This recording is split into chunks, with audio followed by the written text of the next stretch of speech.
$1,000 smoke test. You'd be better off doing this with your money.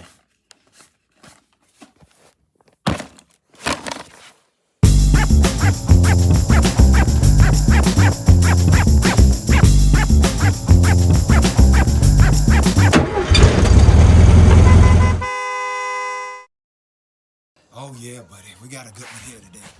2013 F-150.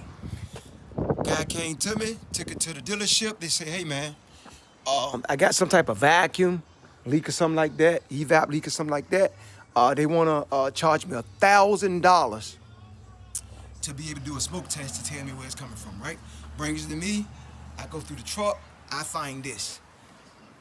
Vacuum evap line right here was laying down here. So what I done is I put it back on, tighten up with a tack strap. I cut that later and he'd be good to go. I reset the check engine light, drove it around a little bit. It's good to go. But you gotta understand this. Let me explain this to you. When you take this car into a shop, there's a front desk manager there that he sells the jobs, right? He has maybe a $20,000 quota he gotta make every month. So what happened is he go in, the mechanic shows him that. The mechanic might say, hey, you know, all I gotta do is reattach this or add a new line and he'll be good to go. He says, ho. We at least need to make $1,000 on doing a smoke test on this car so I can make my quota and I can pay you a little bit more. So this what happens in the big dealership because of the overhead and stuff like that. So I always tell people to get a second opinion.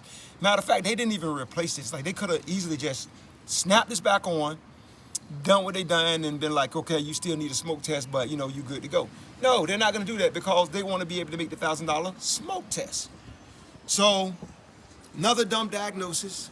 Luckily the guy, you know, wanted a second opinion. I mean, most people want a second opinion when you tell them, you know, it's $1,000 for me to tell you what's wrong with it, right?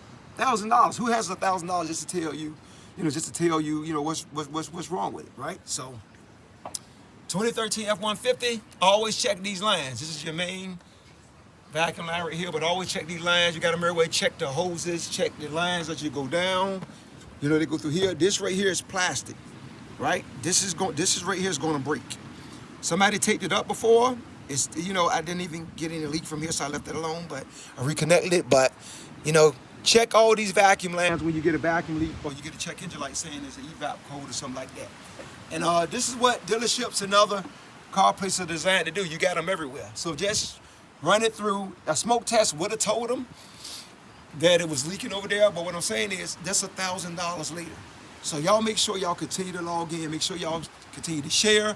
Follow me. I'm going to keep bringing you these dumb videos. I mean, they dumb, but they're necessary. You know, this is the dumbest, you know, diagnosis I ever seen. This is one of the dumbest, you know. They could have just done that. But they done it out of trying to make more money. But this is what y'all running into, man. So y'all make sure y'all log in. Please subscribe to the channel so I can keep doing these videos as I get these dumb diagnoses. And I'll bring y'all as many as I can when they come. But right now, this is one of the worst ones I've seen because they want $1,000 to do a smoke test on the 2013 Ford F-150. And like I said, this is all that it was right here. This line was laying down there. They didn't even pick the line back up and connect it. I done that.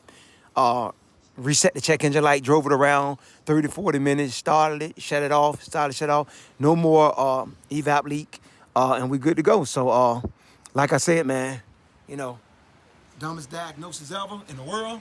This is it, all right?